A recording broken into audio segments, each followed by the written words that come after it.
చెన్నకేశవ స్వామి ఆలయం, సోంపాలెం, అన్నమయ్య జిల్లా. భగవంతుడు భక్తుల కోసం అర్చావతారంగా భూలోకంలో కొలువయ్యే స్థలం దేవాలయాలు.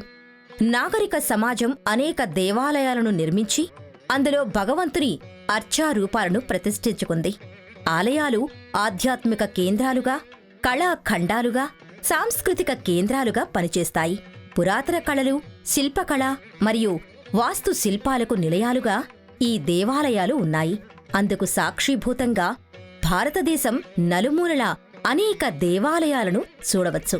వాటిలో మనం ఈరోజు దివ్యక్షేత్రంగా దర్శించబోతున్నది ఆంధ్రప్రదేశ్ అన్నమయ్య జిల్లా సోంపాలెంలోని అతి పురాతన దేవస్థానం శ్రీ చెన్నకేశ్వర స్వామి దేవస్థానం.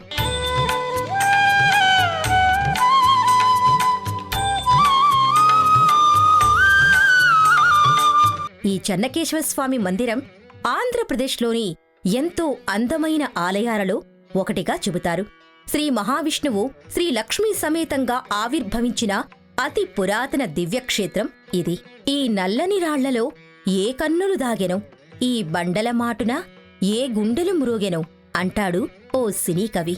ఈ సోంపాలెం ఆలయ ఆనవాళ్లను చూస్తుంటే హృదయమున్న వారందరికీ ఇలాగే అనిపించక మానదు.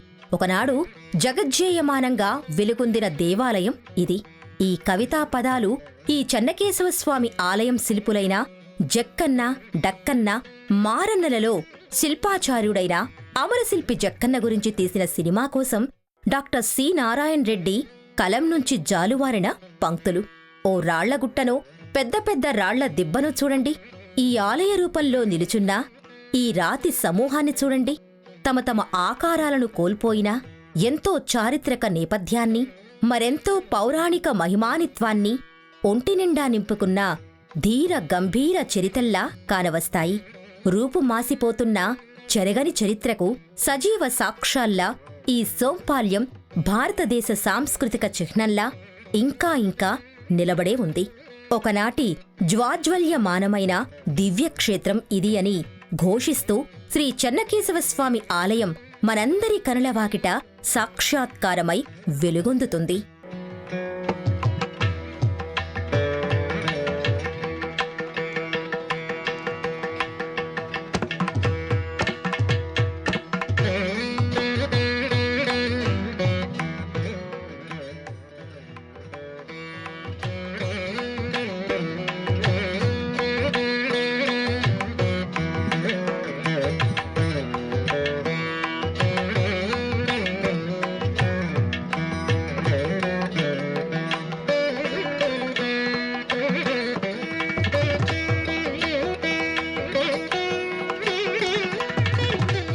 పాపాలకు తాపాలకు బహుదూరములోనున్నవి మునులవోలే కారడువుల మూలలందు నిలబడియున్నవి అన్నట్లు ఈ సోంపల్లె మనందరి సుక్షేత్రమైన తిరుపతికి 150 కిలోమీటర్ల దూరంలో ఉంది. ములకల చెరువు మండలంలోని ఈ సోంపాల్యం గ్రామంలో ప్రసిద్ధ నగరాలకు దూరంగా, పట్టణ రణగుణ ధ్వనులకు దూరంగా, తపస్సులకు ధ్యానానికి కావలసిన నిశ్శబ్దమైన వాతావరణంలో మునులవలే ఈ ఆలయం ఉంది. కదలలేవు, మెదరలేవు, పెదవి విప్పి పలుకలేవు. ఉలి అలికిడి విన్నంతనే జలజలమని పొంగి పొరలు అని కవి ఈ ఆలయ శిలలను చూసే అన్నారేమో. శిల్పాచార్యుడు జక్కన్న, అతని శిష్యులు డక్కన్న, మారన్న వంటి శిల్పుల చేతుల్లోని ఉరులు పలికించిన రాగాలకు ఈ శిలలు సరాగాలు పాడాయి. ఎంతో అందమైన శిల్పాలుగా ఈ రాళ్ళు జీవం పోసుకున్నాయి. ఎంతో చరిత్రను తమ మదిలో నింపుకున్నాయి. మరెంతో ధార్మిక చరిత్రకు, ఇంకెంతో ఆధ్యాత్మిక యశస్సుకి నిలువెత్తు తార్కాడం ఈ సోంపాల్యం చెన్నకేశవస్వామి ఆలయం. అందుకే ఇది తరతరాలకు దివ్యక్షేత్రం. విశ్వవ్యాప్తి కావుననే ఆయనను విష్ణువు అన్నారు. విశ్వాంతరంగుడు అయినాడు కనుకనే ఆయనను విశ్వనారాయణుడని పిలిచారు.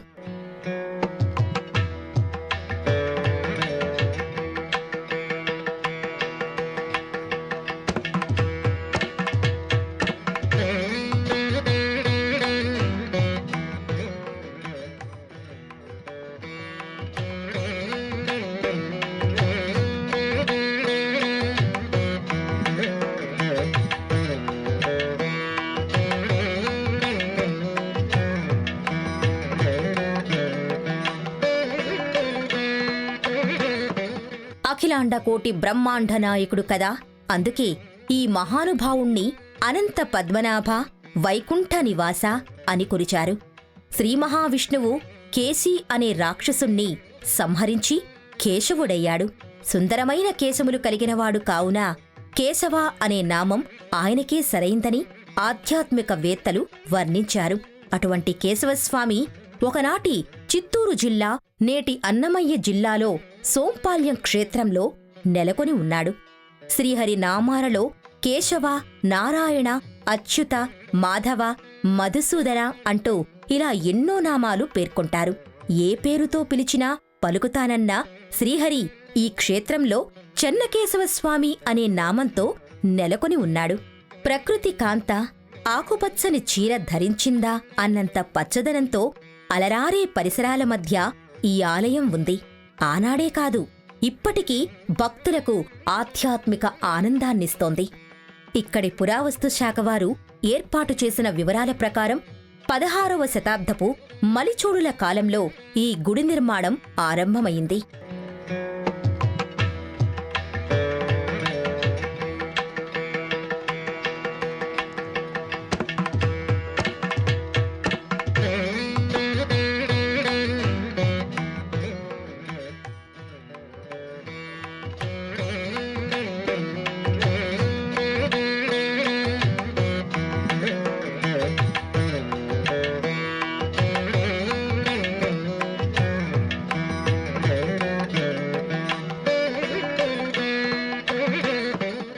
విజయనగర రాజుల కాలంలో పునర్నిర్మాణం జరిగింది.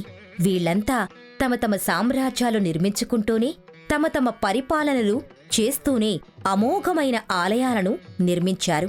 ఈ ఆలయ నిర్వహణ కోసం మణులు, మాన్యాలు సమకూర్చారు. అటువంటి ప్రశస్తమైన మహిమాన్వితమైన చెన్నకేశవ ఆలయాన్ని ఆర్కియాలజీ సర్వే ఆఫ్ ఇండియా వారు దీనిని సంరక్షిత స్మారకంగా భద్రపరిచారు. ఈ సోంపాలాన్ని సోంపాల్యం అని, సోంపల్లె అని రకరకాలుగా పలికేవారు. చిత్తూరు జిల్లా భాషయాస ప్రకారం సోంపాల్యమని పలికి ఉంటారు. అది స్థిరపడిపోయింది. ఇక్కడ శ్రీ చెన్నకేశవస్వామికి ఎంతో అందమైన ఆలయాన్ని 16వ శతాబ్దంలో మలిచోడుల కాలంలో నిర్మించడం ఆరంభమైంది. పురావస్తు శాస్త్రజ్ఞులు, చరిత్రకారులు చెబుతున్న అంశాల ప్రకారం మలిచోడుల దేవాలయాలలో స్తంభాలు 4 రకాలుగా ఉన్నాయట.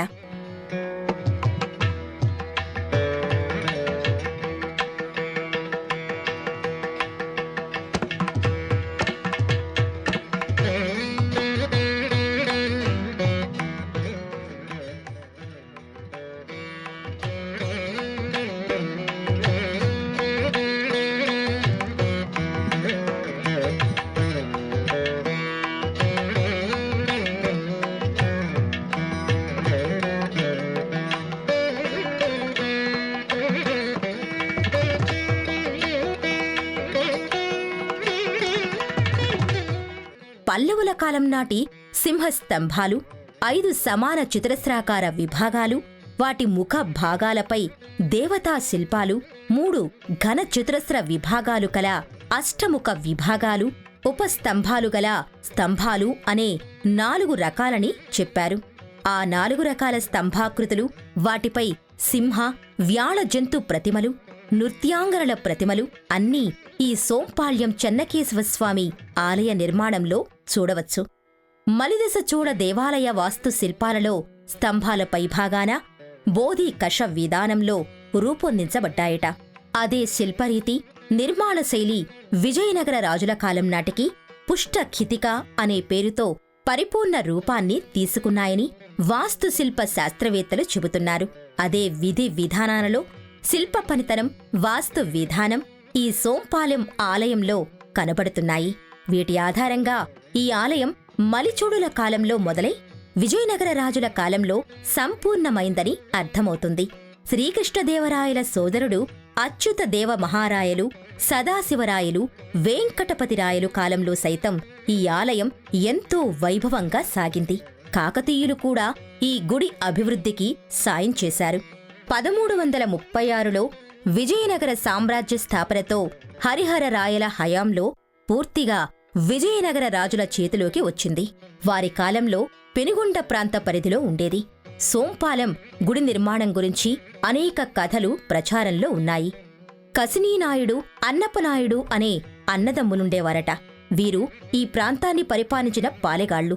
వీరికి శ్రీకృష్ణదేవరాయలు దానమిచ్చిన 5 ఊళ్లలో సోంపాలెం ఒకటి. సోంపాలెంలోని చెన్నకేశవస్వామి గుడి పునర్నిర్మాణానికి నడుం కట్టారని ఈ స్థల పురాణం. ఒకసారి కృష్ణప్ప అనే పశువుల కాపరికి అపార ధనరాశి దొరికిందట. ఆ నిధిని సోంపాలెం గుడిని కట్టడానికి వెచ్చించాడట.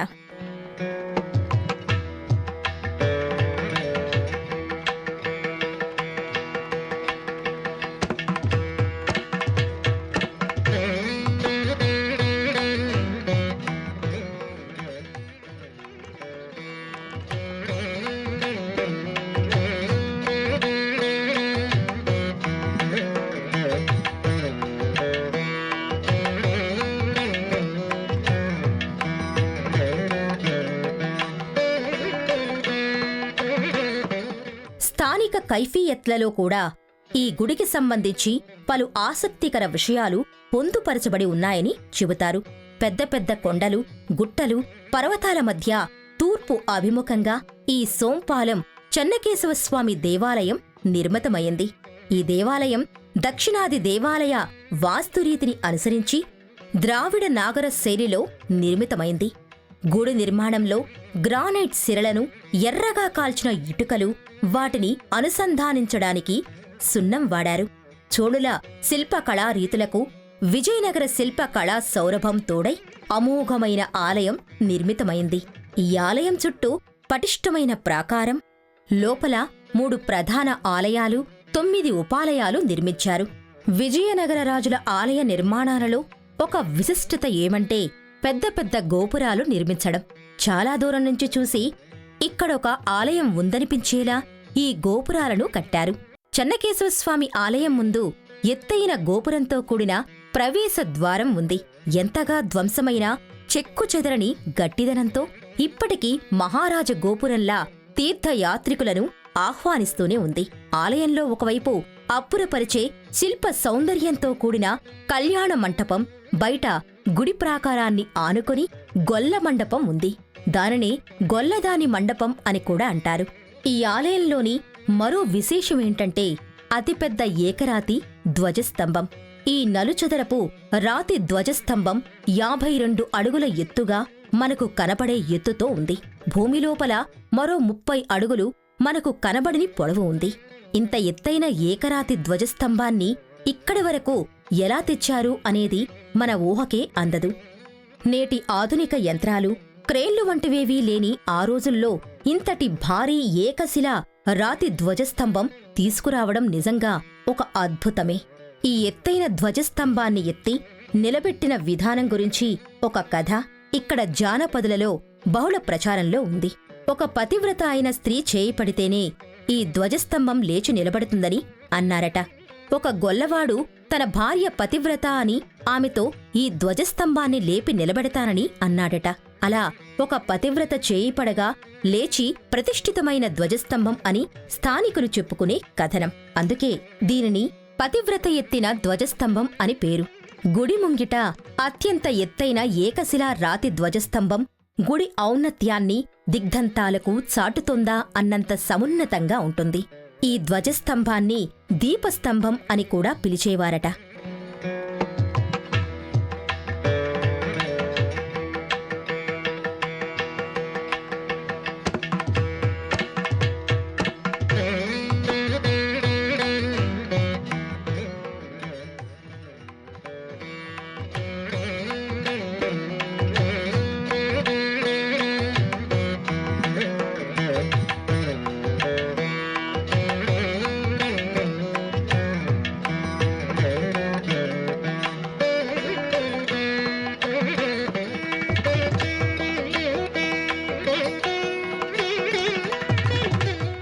ఈ రాతి ధ్వజం దాటితే మహారాజ గోపురం, దాన్ని దాటి లోపలికి వెళితే బలిపీఠం, దాని వెనుక రాతి రథం ఉంటాయి.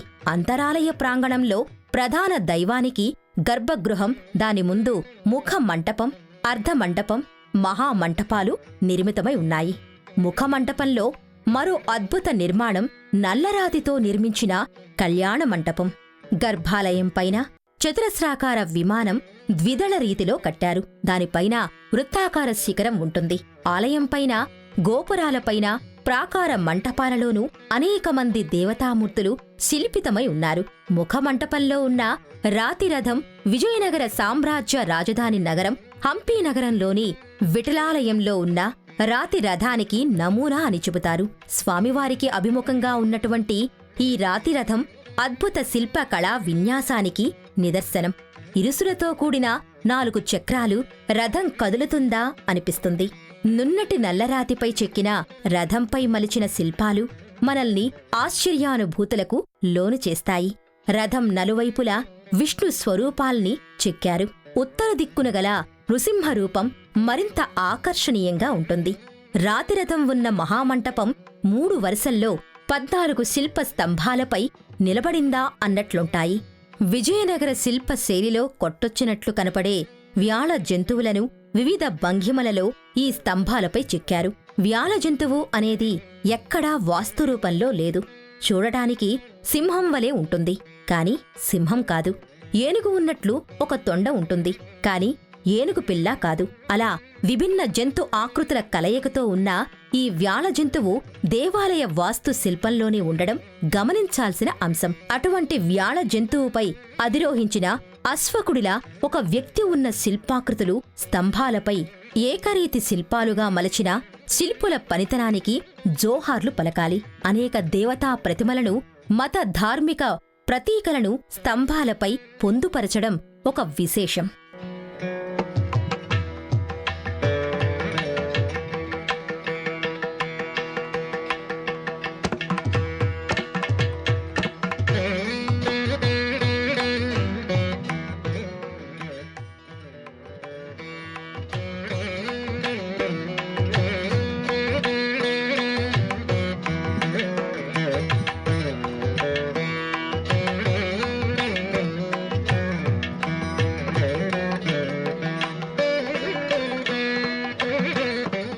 విజయనగర రాజులు తమ ఆలయ నిర్మాణాలలో చాళుక్య, కాకతీయ, హోయసుల వాస్తు శిల్ప కళా రీతులే కాక పల్లవ, చోళ, పాండ్య పద్ధతులను అనుసరించారు. సోంపాల్యం గుడిలోని మరో విశేషమేమంటే మహామంటపంపై కప్పుకి పలు చిత్రాలుండడం. 400-500 ఏళ్ల క్రితం నాటి ఈ చిత్రాల వంటివి లేపాక్షిలోనూ, తాడిపత్రిలోనూ, తిరుపతి దగ్గర అలిపిరి వద్ద సాళువ నరసింహరాయలు కట్టిన నరసింహ ఆలయంలో కూడా ఉన్నాయని శిల్ప నిపుణులు చెబుతున్నారు. ఇటువంటి భిత్తిక చిత్రాలు చిత్రకళా రంగంలో అసమాన ప్రక్రియ. గర్భగృహానికి కుడిపక్కన గల కళ్యాణ మండపం ఎంతో కళాత్మకమైంది. సకల దేవతామూర్తుల ప్రతిమలు ఈ కళ్యాణ మండపంపై చెక్కారు. ఈ కళ్యాణ మండపం యావత్తూ నున్నని నల్లరాతిపై చెక్కారు. 4 స్తంభాలపై పూంచిన ఈ కళ్యాణ మండపం అంతా లెక్కలేనన్ని శిల్పాలు చెక్కబడి ఉన్నాయి. ఆ శిల్పకృతుల మధ్య పైనుంచి కిందకు వేలాడుతున్నట్లు మొగ్గ వంటి ఆకృతులను కూడా అదే ఏకశిలలో చెక్కి ఉంటాయి. ఈ కళ్యాణ మంటపం లోపల పైకప్పు ఒక గోళాకారం వలె ఉంటుంది. ఆ గోళాకారంలో కూడా అనేక శిల్పాకృతులు, దేవతా విగ్రహాలను చెక్కారు. ఈ కళ్యాణ మంటపంలో ఉన్న వేదికపై లక్ష్మీదేవి, చెన్నకేశవుల కళ్యాణం జరుగుతుంటే ఆకాశం నుంచి దేవతలు అక్షింతలు, పూలు జాలువార్చినట్లుగా ఈ గోళాకార పైకప్పులో దేవతా ప్రతిమలను ఏర్పరచడం ఎంతో కళాత్మకమైంది. ఆనాటి రోజులలో ఇలా దేవతల కళ్యాణోత్సవాలు ఈ మండపంలో ఎంతో వైభవంగా జరిపేవారని ఈ కళాకృతిని చూస్తే అర్థమవుతుంది. ఈ కళ్యాణ మండపం ఉన్న ముఖ మండపాన్ని 2 విభాగాలుగా నిర్మించారు.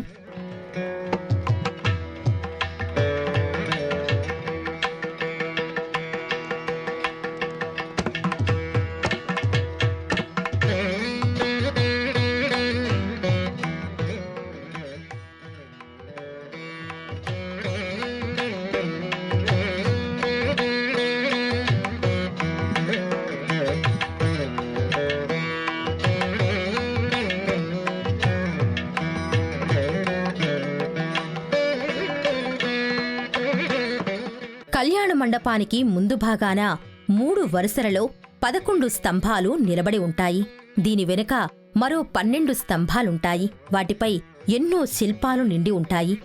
గర్భాలయం ముందున్న ఈ ప్రాంగణంలోని వివిధ స్తంభాలపై దశావతారాల రూపులు కనిపిస్తాయి. రామాయణ, భారత, భాగవత పురాణాల్లోని కొన్ని మధుర ఘట్టాలు ఇక్కడ సజీవ శిల్పాలుగా అమరి ఉన్నాయి.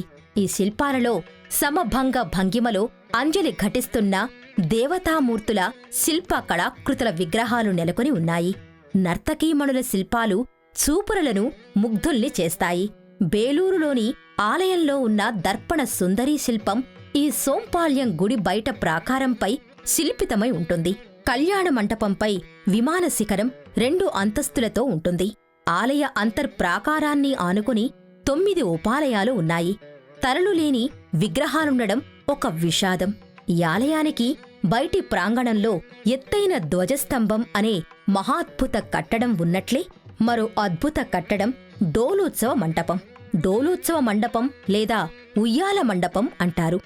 దీనిని శ్రీ హేవళంబీ సంవత్సర జ్యేష్ఠ శుద్ధ దశమినాడు సోంపల్లి కృష్ణప్పనాయుని కుమార్తె ముత్యాలమ్మ నిర్మించారని దానిపై ఉన్న శిలాశాసనం ద్వారా తెలుస్తుంది. గర్భాలయంలో చెన్నకేశవస్వామి కృష్ణశిలా రూపుడుగా కొలువయ్యాడు. అనేక ఆలయాలలో మూల విరాటులను ఇలా కృష్ణశిల అంటే నల్లని రాతి శిల్పాలు ఉండడం ఒక ఆగమశాస్త్ర నియమం. అలా కృష్ణశిలా రూపుడైన శ్రీ చెన్నకేశవస్వామి చతుర్భుజుడై ఉంటాడు. రజత నేత్రాలతో తన భక్తులను తేరిపారా చూసి తన అనుగ్రహ వీక్షణలను ప్రసరిస్తుంటాడు. తన చతుర్భుజాలలో పై 2 చేతులలో శంకుచక్రాలను, కింది 2 చేతులు అభయ ముద్రలతో చెన్నకేశవస్వామి దర్శనమిస్తాడు.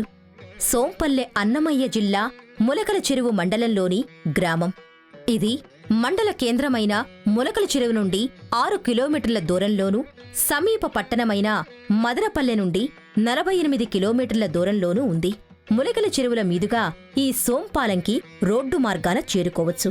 తరతరాల చరిత్ర, గుండె చప్పుళ్ల ఆనవాళ్లు కావాలిప్పుడు అని ఏ తరం వాళ్లు అడిగినా చెప్పేందుకు సజీవ సాక్ష్యాలుగా నిలబడ్డ సోంపల్లె వంటి దేవాలయాలను కాపాడుకోవాలి, సంరక్షించుకోవాలి.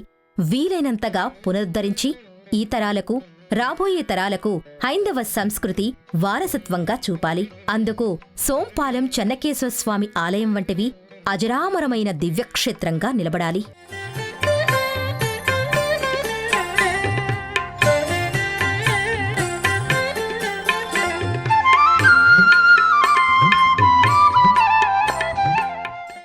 ఈ కార్యక్రమాన్ని తిరిగి చూడాలనుకుంటే www.youtube.com/@ETV Life Spiritual లో చూడవచ్చు.